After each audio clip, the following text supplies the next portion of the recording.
कम नज़र समझते हैं, खेल ये नज़र का है। सच्चाई तो यारो मेरे लिए रोग उम्र भर का है। आज साथियों, मैं संविधान का विश्लेषण कर रहा हूं और ये बताने की आपको कोशिश कर रहा हूं कि आप अपना चश्मा यूज करिए।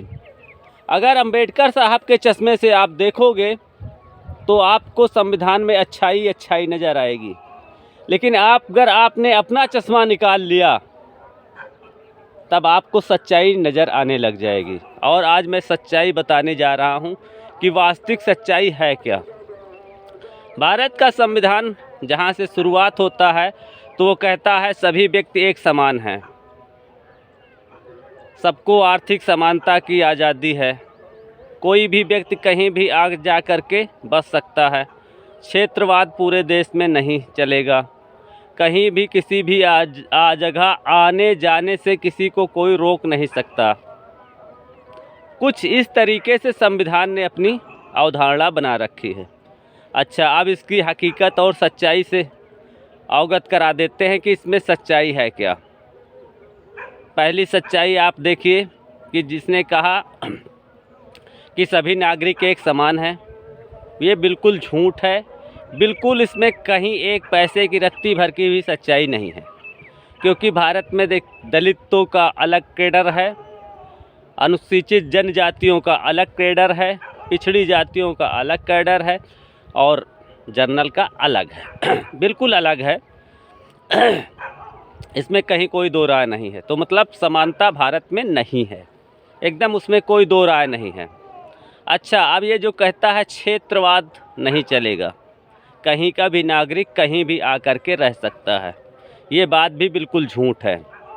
अभी आदिवासी इलाकों में आप चले जाइए ज़मीन खरीदने तो सरकार ने प्रतिबंध लगा रखा है कि वहाँ जो है दिल्ली का नागरिक, आप मोटा मोटा समझिए, झारखंड में ज़मीन नहीं खरीद सकता और झारखंड का व्यक्ति दिल्ली में ज़मीन खरीद सकता है।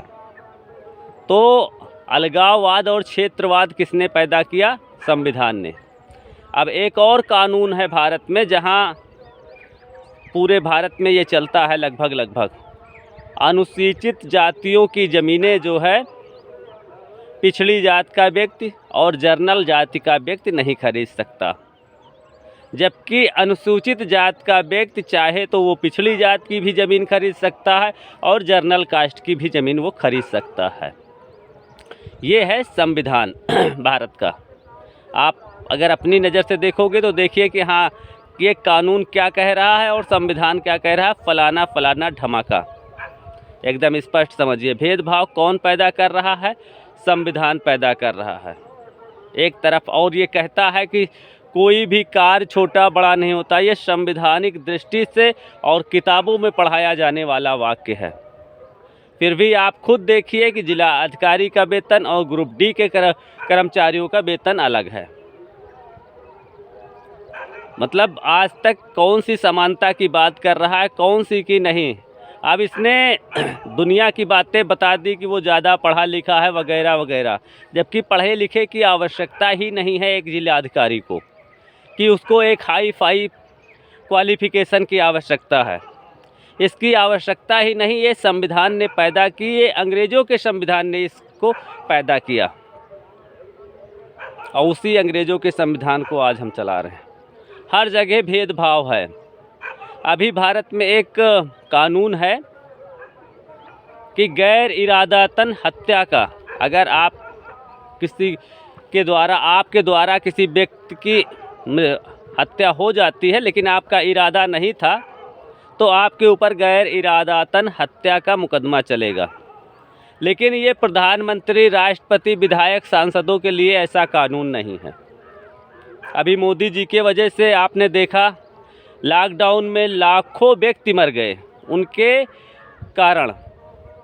अब उनका इरादा नहीं था, मैं ये नहीं कह रहा हूँ कि उनका इरादा नहीं था, उनका इरादा नहीं था कि हाँ लोग मर जाएं, लेकिन उनके कारण लाखों लोग मर गए। सड़क पर पैदल चले उनके कारण ही। लेकिन अब गैर इरादतन का हत्या एक प्रधानमंत्री पे नहीं चल सकता।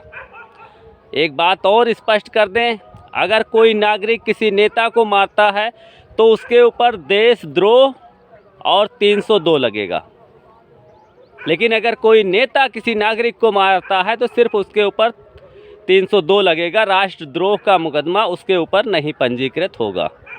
ये भी मतलब भेदभाव है। अगर नेताजी को आप मारते हो तो आपके ऊपर देशद्रोह लगेगा कि आपने देशद्रोह कर दिया, लेकिन नेताजी गलती से आपको मारते हैं तो सिर्फ 302 लगेगा। ये है भारत का संविधान, जो भेदभाव जगह जगह कूट कूट कर इसने भर दिया है। अब आप छोटा मिसाल रख लीजिए, आप किसी भी उत्तर प्रदेश परिवहन में या किसी भी परिवहन में बैठ करके देखिए, वहाँ बाकायदा विधायक के लिए, सांसद के लिए, पत्रकारों के लिए अलग से व्यवस्था है कि ये इनकी सीट रिजर्व है, ये रिजर्वेशन उनके लिए है। लेकिन एक देश में जहाँ समानता होती है वहाँ ऐसी व्यवस्थाएं नहीं होती।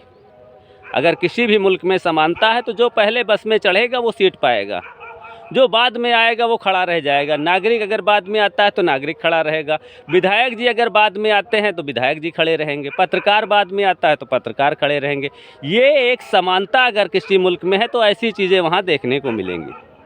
लेकिन भारत के संविधान में समानता कहीं से भी परिलक्षित नहीं होती है। लेकिन अगर आप जो अंबेडकर से चश्मे से अगर आप देखोगे तो आपको इसमें सब अच्छाई अच्छाई नज़र आएगी, बुराई कहीं से कोई भी बुराई आपको नज़र नहीं आएगी। और बाबा साहब के चश्मे से ही आप के जो नेता हैं वो देखते हैं, जैसे नरेंद्र मोदी जी हैं, राहुल गांधी जी हैं, अटल बिहारी वाजपेयी हैं, जितने भारत रत्न हैं, जितने उन सभी ने बाबा साहब के चश्मे का इस्तेमाल किया, इसीलिए उनको 70 सालों में बुराई नज़र नहीं आई। जितने भी A to Z नेता हैं, चाहे पंडित जी रहे हों, चाहे ठाकुर साहब रहे हों, चाहे गुप्ता जी रहे हों, चाहे पिछड़ी जात के कपूरी ठाकुर रहे हों, लालू यादव रहे हों, नीतीश कुमार रहे हों, और या अरविंद केजरीवाल रहे हों, जितने भी हैं सब बाबा साहब के चश्मे से देखते हैं, इसीलिए इनको बुराई नज़र नहीं आती। अब चूँकि मैं एक सच्चा नागरिक हूँ, विश्व कल्याण के बारे में सोचता हूँ, इसलिए मुझे झूठ फरेब दिखाई नहीं देता। और मेरा खुद हमने चश्मा बनवा रखा है जिससे सिर्फ सारी चीज़ें स्पष्ट दिखाई देती हैं, और मुझे अंबेडकर या सुभाष चंद्र बोस जैसे व्यक्तियों के चश्मे की कभी आवश्यकता नहीं पड़ी। आपके पास भी भगवान ने दिमाग दे रखा है, आप भी अपने चश्मा का यूज़ करिए। किसी के चश्मे से देखने से दुनिया का कोई फ़ायदा नहीं, आप अपने नज़रिए से उठा करके देखिए। आप अपना नज़रिया है, भगवान ने सबको दिमाग दिया है, आप अपना दिमाग लगा करके देखिए। धन्यवाद साथियों।